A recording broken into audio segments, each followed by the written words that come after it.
Il y a une signature de mécanisme de vérification du cessez-le-feu entre le gouvernement congolais et le M23. Il y a eu bombardement, violation quelques heures après.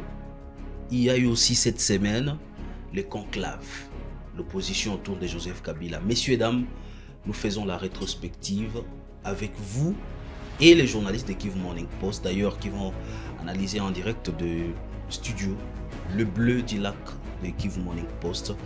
Jospin, bonjour et bienvenue. Bonjour Blaise, merci beaucoup et bonjour à tous ceux qui nous suivent en ce moment. Bonjour également à mon confrère Fiston. Fiston, bonjour et surtout bienvenue. Merci beaucoup Blaise, bonjour à vous, bonjour Jospin, bonjour également ceux-là qui nous suivent.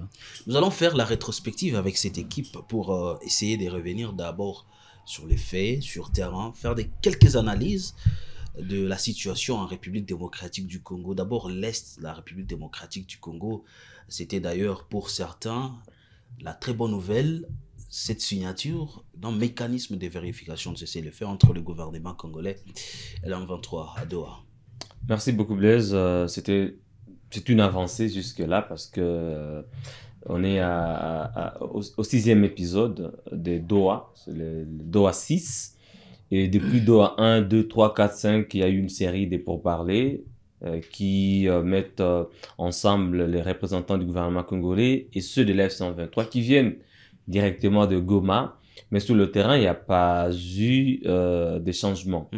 Et cette semaine, nous avons cru, comme tous les Congolais, qu'il y aurait respect, cette fois, du cessez-le-feu pour permettre à la prochaine étape d'être la bienvenue. Mais on ne sait pas si on va passer à la libération des prisonniers, alors que la mesure principale de confiance reste le cessez-le-feu, qui n'a jamais été respecté. Il y a eu bombardement au moins de 3 villages dans le sud Kivu par des drones et des avions de chasse des forces armées congolaises.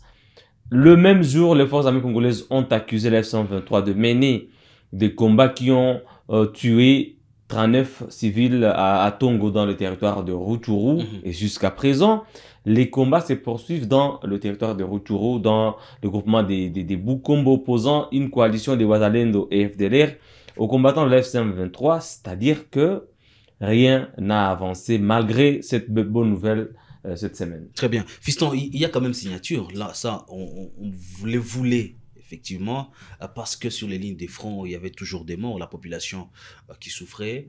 C'était la très bonne nouvelle cette semaine avec la signature plutôt de ces mécanismes de vérification entre les deux parties. C'est vrai que c'était tant entendu, bien sûr, mais malheureusement, c'est que c'est pas sur terrain. C'est ce qu'on a toujours décrié. C'est ce que à tous les niveaux on décrit. On a vu même lors du Conseil des Nations Unies, le Conseil de sécurité des Nations Unies récemment, Bintou Keïta, qui avait encore une fois de plus décrié cela. Ce qui se passe sur le terrain, ce n'est toujours pas ce qui se passe sur la paperasse. Malheureusement, les lois le batron linga la bolimisa. Très bien. Alors, c'est ce qui n'est pas aussi, ce n'est pas intéressant. Bonne nouvelle, oui, sur la paperasse.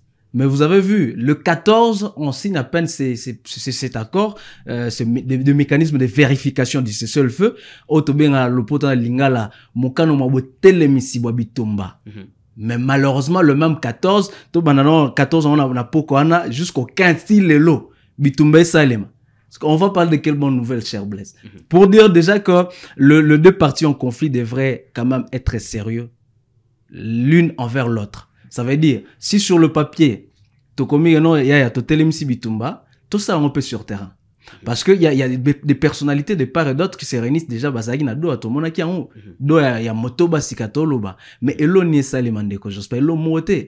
est en train de procéder par la signature. Les lots signé, normalement, il faut que ce qui va suivre, c'est l'échange de prisonniers. Est-ce que ça les maté? Parce que, sérieuxté.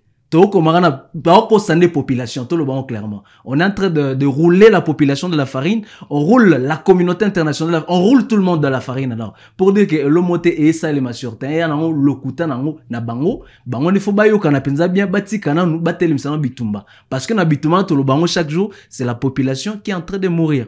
Les premières victimes sont vraiment les populations civiles et ça doit cesser, cher Blaise. Et ça c'est réalité. Les lobbies bitumba en cours. Très bien. Selon un document consulté par Kivu Morning Post, ces mécanismes de vérification, on devrait constituer une commission, une équipe, M23, gouvernement congolais, Union africaine, Doha, pour faire une descente sur terrain.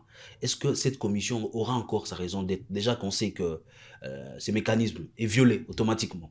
La commission peut toujours avoir raison d'être, mais ces missions vont être peut-être purement diplomatiques et protocolaires. On sait pas la première mission. Nous avons un autre mécanisme de vérification de la CIRGL qui a toujours été là, mais ça ne résout rien, comme le disait Fiston.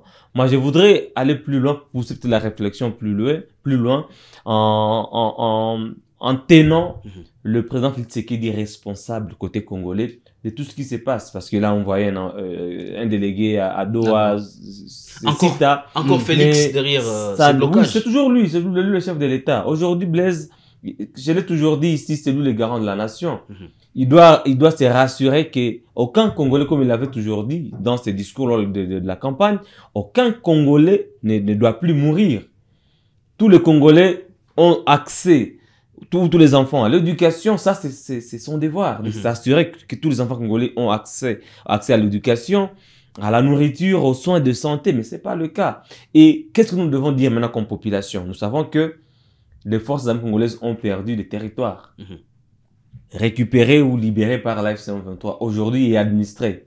Quel est le rôle du président? Qu'est-ce qu'il doit faire? Il doit réunifier les Congolais.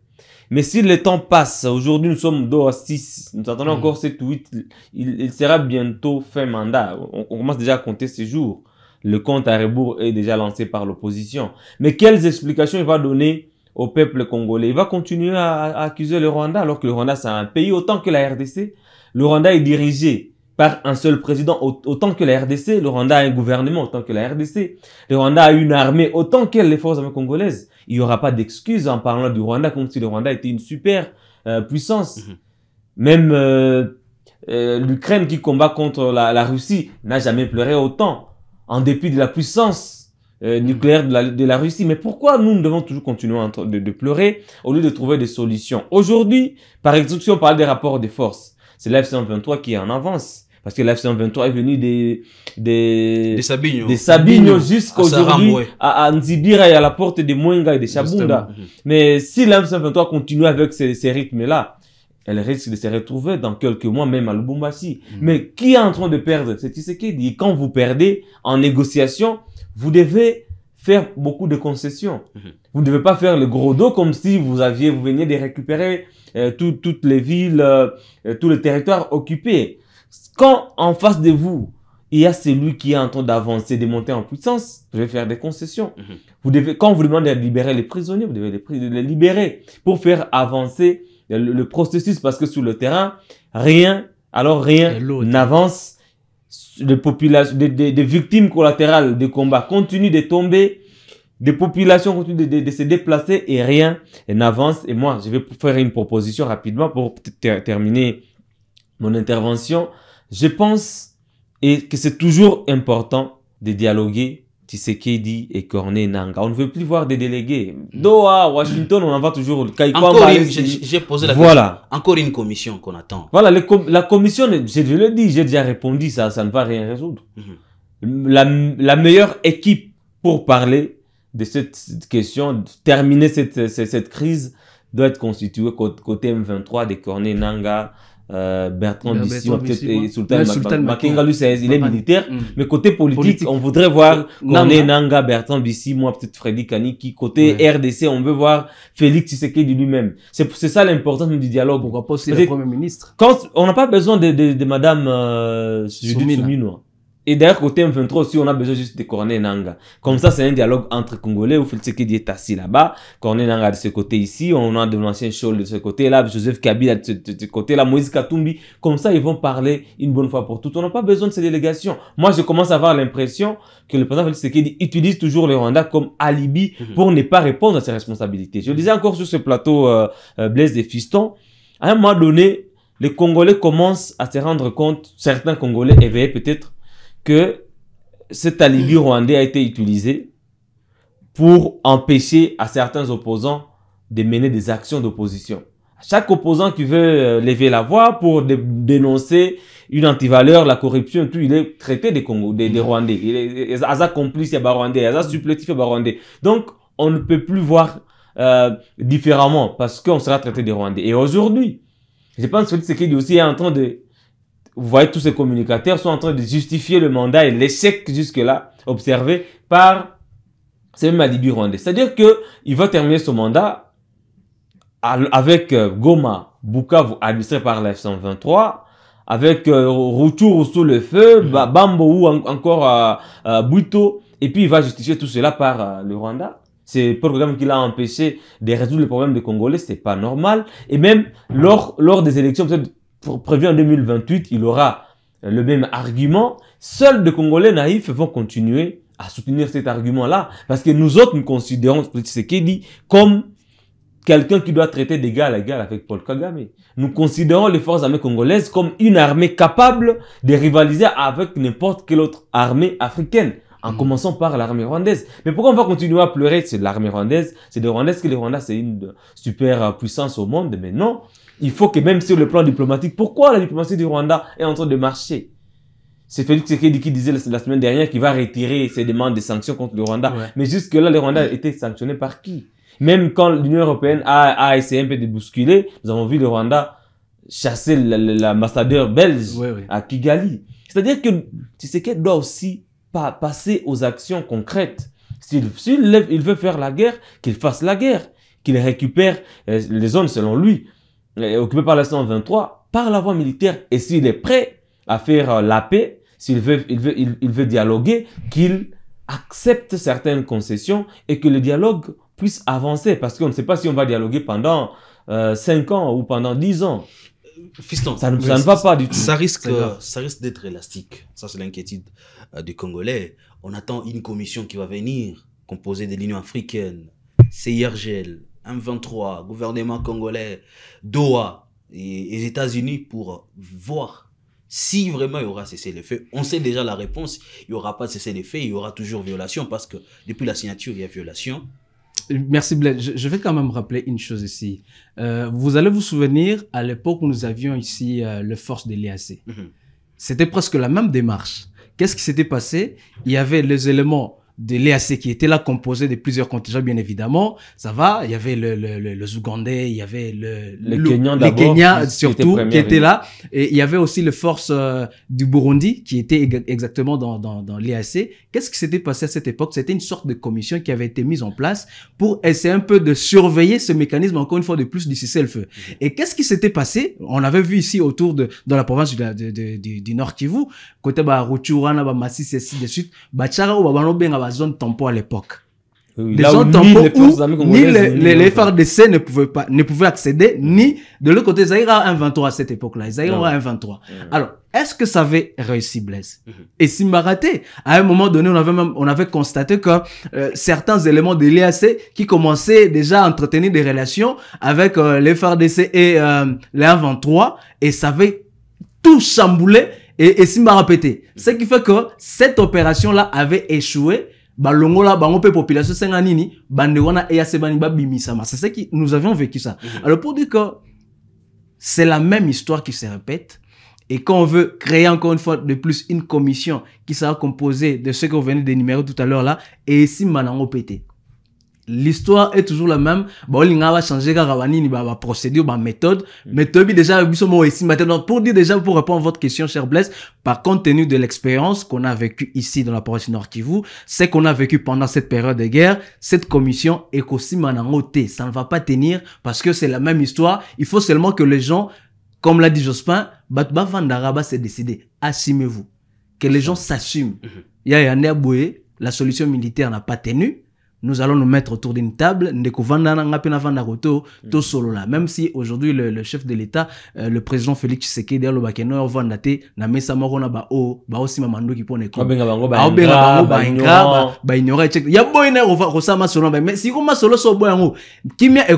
la solution militaire la solution militaire a complètement échoué. Au contraire, un 23 avancé. Là, c'est Ça, c'est la guerre. La réalité sur La réalité sur terrain. Et puis, pour démontrer combien la solution militaire a complètement échoué, Blaise, vous avez vu, l'A-123 est en train de progresser à une vitesse vertigineuse. Pendant que toi, on a FARDC, ils ont des bombes, ils ont des avions de guerre, ils ont des drones, ils ont des tout, mais, c'est ça ce qui fait mal. La preuve, c'est pas moi qui le dis, mais tout le monde, non, n'est-ce pas? F-123 est en train d'évoluer, est en train de gagner du terrain. Même si dans certaines zones, il y a effectivement cet échange de tirs, etc. Mais nanendo au progresser ko le mninga. Ils ont 23. FRDC, c'est vrai, un mois comme à côté, moi, na wazalendo, si manango balongo. On a vu récemment. C'était Akibati. Akibati, wazalendo, bazakana, si manango balongo, non, yaya, biso tolongo, après 2 jours, après 2 jours, ils étaient ici à Kibati, dans le territoire de Walikale. Après, babi, non, on s'est retiré. Mais ça, c'est quelle guerre, mon frère? Ce n'est pas cette façon dont on fait la guerre. Bon, pour dire déjà que, pour nous chiter, to solara, ma solora, to vanara boué avec les parties concernées. Nanga, tu sais que to vanara boué pour que, finalement, cette mesure de succès, le fait qu'on est blesse. Et aussi, Maraté, nous connaissons, Toebi, ça fait plusieurs années, on est en train de suivre de près cette question de la guerre. On est en train de suivre la guerre de près. Toebi, Maramnyo, c'est qu'il, que les gens se mettent autour d'une table, qu'ils parlent. Et puis vous verrez que nous aurons une paix. Naminito, c'est la solution. Maramaroubundeso a été. Il faut qu'on bave en arabe. Avant de parler d'une autre question, Jospin, vous aviez à dire. Ouais, je voulais juste compléter mon confrère en disant que en analysant bien cette question, je me suis rendu compte à un moment donné que l'idée des Doha n'était pas venue de Félix Tshisekedi. Apparemment, il n'a jamais été d'accord avec ce processus-là. Pourquoi je l'ai dit? En voyant la délégation qu'il a toujours envoyée. Ce n'est que récemment qu'on a vu le VPM Chabani Louko. Mais depuis le début, on a vu qu'il y avait une certaine légèreté jusqu'à la signature de l'accord des principes. Encore ce protocole d'accord de cessez-le-feu. On a vu que le gouvernement n'a pas communiqué là-dessus. Patrick Mouya, qui est le porte-parole du gouvernement, n'a pas fait allusion à ça. On sent que c'est peut-être juste une coquille vide. On veut juste faire passer le temps pour qu'on arrive en 2028, pour qu'il y ait des excuses. On veut juste croire, on veut juste duper le peuple congolais pour faire croire à l'opinion nationale et internationale qu'il y a une démarche de paix en cours et que c'est là 123 qui avait de mauvaise foi. Mais on se rend compte que le gouvernement ne tient pas vraiment à ce processus-là. Si c'était le cas, on a vu quand Félix était né au processus de Luanda, il descendait à chaque fois lui-même à Luanda. Il ne déléguait personne. Il était toujours là. On a vu aussi les sérieux avec lequel le gouvernement prenait le processus de Nairobi parce qu'exactement, ce processus-là demandait aux éléments de la F-123 de se retirer, de se rétracter vers Tchanzour ou ni pour être cantonnés. Après, ils seront réinsérés ceux qui sont congolais parce qu'on estimait qu'il y avait aussi des Rwandais. Voilà. Le gouvernement trouvait que c'est un processus qui l'arrangeait. Et aujourd'hui, peut-être le processus de Doha, qui demande au gouvernement de faire des concessions, ne l'arrange pas. C'est pourquoi on fait passer le temps, oubliant qu'au Nord Kivu, au Sud Kivu, le combat se poursuit. Il y a des dégâts collatéraux, il y a des déplacés, il y a une crise humanitaire sans précédent, et on fait passer le temps depuis qu'on a commencé aussi le processus de Washington. Ça fait combien de temps, fiston? Des mois passent, mais on ne voit rien de concret. Et pourquoi le gouvernement, pourquoi le président refuse un processus qui est concret, qui est clair comme les dialogues proposés par les CC, la Cinco. Nous sommes aussi des intellectuels, nous devons analyser tous les faits, et nous notons, nous documentons tout. Peut-être un jour, nous sortis même des livres pour prouver noir sur blanc qu'à un moment donné, le président voulait juste duper une certaine opinion. Pourquoi il refuse un dialogue qui est direct où les Congolais vont se parler pendant un certain nombre de jours et faire une déclaration finale, s'entendre comme ça peut se faire partout ailleurs. Sinon, si on arrive encore en 2026, on va continuer à compter, à documenter les faits. Et 2027 et 28, et on va tirer des conclusions. Un groupe de Congolais. D'accord. Une minute, fiston, allez-y. Non, j'allais seulement compléter, Jospin. Au moment où on va arriver encore une fois de plus à la période des élections, on risque fort de revivre ce qu'on a vécu récemment en 2018. Vous avez vu, on n'a pas tenu compte de certains territoires ici en province du Nord Kivu, certains territoires. les populations de ces territoires n'ont pas voté malheureusement. Pour dire que le président Félix Tshisekedi Azara Tata Mokonzo Ekolome excepté le territoire de ce vote qui était. Au moins la période en 2028 comme on organise les élections, biso etozana goma to voter par exemple.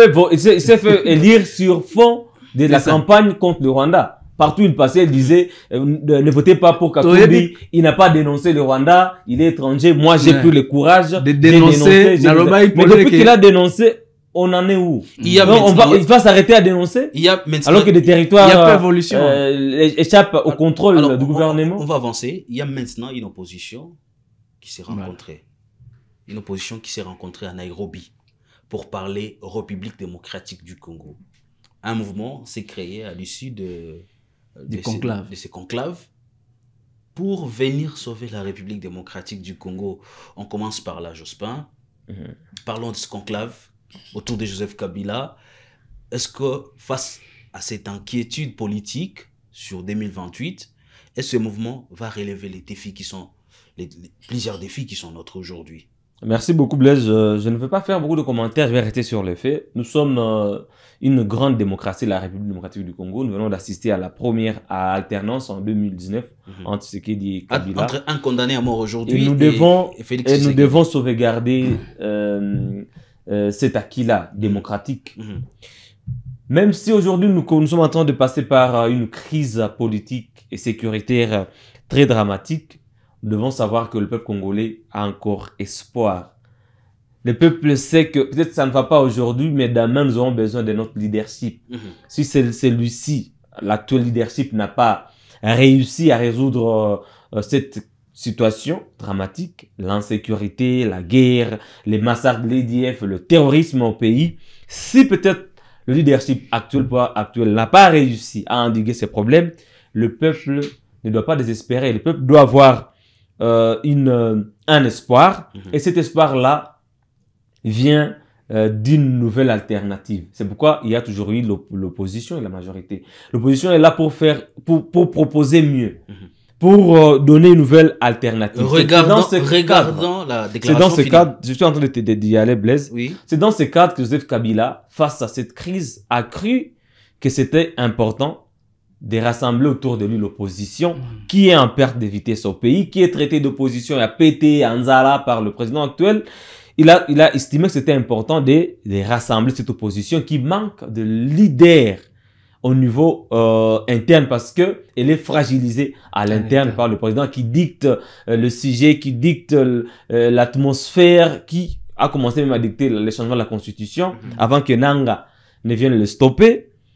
Aujourd'hui, Kabila pense que autour de lui peut se créer une alternative. Ça peut ne plus être lui candidat en 2028, mais autour de lui, ses opposants-là peuvent proposer une autre alternative, peuvent faire pression pour que le président actuel puisse aller dans un processus qui va apporter des solutions à court ou à moyen terme et pas des processus qui sont flous depuis des années, on ne sait pas où est-ce qu'on est en train d'aller. Il a rassemblé et il a pensé qu'avec tous ses opposants, ils peuvent sauver le Congo. Sauver le Congo de quoi? De l'anarchie peut-être? Je reviens sur ma question. Je reviens sur ma question, Jospin. De la guerre aujourd'hui? Nous avons lu la déclaration finale.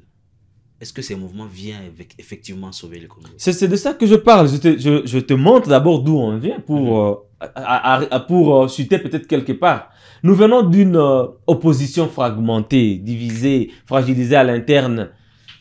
Jean-Marc Kabunda, qui on n'a même pas donné le passeport. Cette Kikuni qui a peur de rentrer à Kinshasa pour participer. Il vient de faire une publication sur son X où il pense qu'il va traverser la vallée de la mort et tout. Donc on ne sait pas, c'est l'opposition qui a peur, alors que c'est l'opposition qui doit faire pression, qui doit s'assumer. Alors on pense que ça sera une alternative parce que si c'est une Tshisekedi en 2028, ça sera peut-être un autre membre de l'UDPS. Si c'est pas lui, peut-être c'est quelqu'un qui va venir de la société civile, du PPRD, d'ensemble. Et puis, c'est aujourd'hui qu'il faut préparer tout cela. Donc moi, je pense que sauvons la RDC, c'est pas seulement un concept qui peut venir de Kabila, ça doit venir de tout Congolais aujourd'hui, qui est en train de mesurer la lourdeur, l'ampleur de la crise que nous traversons. Si c'est lui qui propose et que Matata Ponyo accepte et que la main tendue va être encore acceptée par 2 ou 3 autres opposants demain, afin d'arriver en 2028 avec une coalition au moins de l'opposition, comme c'était le cas en 2018, avant que Tshisekedi n'aille avec Kamerhe pour former CASH, tant mieux, parce que les Congolais ont besoin d'une nouvelle alternative face à toute cette crise qui traverse le pays. Fiston, sauvons la République démocratique du Congo, créée par Joseph Kabila. Quelques semaines après sa condamnation à mort par le régime de Tshisekedi. Bien, merci Blaise. Il est très important également de souligner ici que l'opposition est une composante utile et nécessaire pour la démocratie. Alors, c'est l'opposition également qui est chargée de faire le suivi quelque part, excusez-moi, je l'ai dit comme ça, de voir si le pouvoir en place est en train de mener ses actions, ça va, en faveur pour le bien-être du peuple, de la population.